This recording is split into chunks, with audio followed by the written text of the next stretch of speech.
Hey everyone, welcome to another quick tutorial. In this video, we'll discuss how to utilize trigger links in your SMS campaigns. To begin, make sure you're in the relevant account or location where trigger links will be used. One place to find and use trigger links is within conversations. For instance, if you need to send a message to a contact and include a trigger link, it will initiate an event or automation for the contact's progress. Let's start by creating the SMS message. Click on SMS and add a custom value using the contact's first name to personalize the message. Include a call to action phrase to prompt them to click on the provided link. Remember, trigger links within messages cannot be shortened, so format the message accordingly and consider adding visual cues like arrows.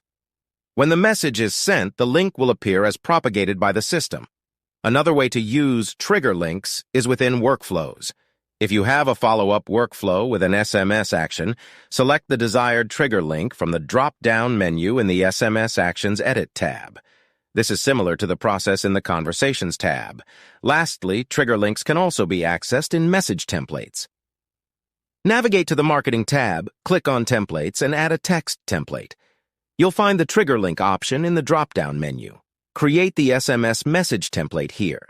These are the 3 different methods to incorporate trigger links in SMS messaging within the system.